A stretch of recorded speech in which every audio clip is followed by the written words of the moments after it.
My name's Kevin Stone and I own Metalanimation, which is a company doing large-scale metalworks for international audiences. I've started this career about 4 years ago, and I went from a 20-year career in fabrication, and my artwork kind of got started through a company I used to work for. And I don't do small pieces. I'm only interested in doing large-scale, world-class international pieces. Landmark-style pieces is what I focus on, which not only brings beauty to the environment, but it also attracts tourism.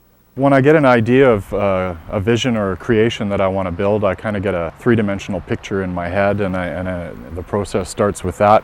I start planning out the size and scale that I plan on making, and start bringing in the metal, start cutting up the metal, and just usually I start with the head or face of a object or project, and then just continue from there. And as far back as I can remember, when I was little, I loved to do artwork, and I loved to draw and sketch and cartoon, and I used to trace cartoons, and I used to copy cartoons, and I used to, by doing all that, having that interest in the artwork, and it stayed with me my whole life. Stainless steel, it's a hard metal to work with, and so it's something I specialized in, and I've metal fabricated for 20 years and led my way towards more of specialty work and specialty welding. That gave me the experience over the years to learn how to work with the stainless and do nice work with it, polishing welds and grinding welds and bending it and stuff like that. It's a very hard metal. It's not pliable like mild steel or aluminum. It's also corrosive resistant metal, so it'll never rust. It'll handle the elements. I mean, my pieces could be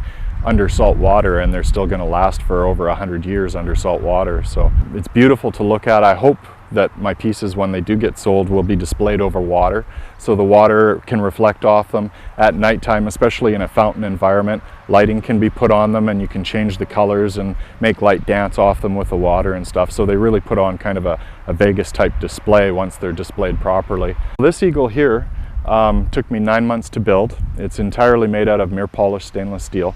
Inside it has a frame. There's a structural frame all made out of piping and plate work that supports the wings and supports the strength of the bird from the inside out. Then the whole bird was covered with a skin and fully welded, so it's completely waterproof as well. And then the wings actually bolt on and off for shipping. So there's big 1-inch stainless steel bolts, and there's 12 bolts in each wing that hold the wings together. And then the whole piece is covered in mirror polished stainless steel, so for the feathers and stuff. And this piece is 12 feet tall. It is 18 feet long from the beak to tail, and it has a wingspan of over 40 feet now, which is the largest eagle sculpture that I know of in the world right now. Weight is approximately 5,000 to 6,000 pounds. And the project inside is a Chinese dragon. It'll stand 12 to 14 feet tall. It's 14 to 18 feet in width. It has 2 large coils. The overall length coiled is probably 45 feet, and uncoiled would probably be over 100 feet long. I'm a few months away yet. I'm doing the welding and detail work on the feet right now, and that's several weeks. Once the polishing is complete, then the whole thing can be covered in scales. Once the dragon's finished, I'll currently have 3 large-scale pieces for sale.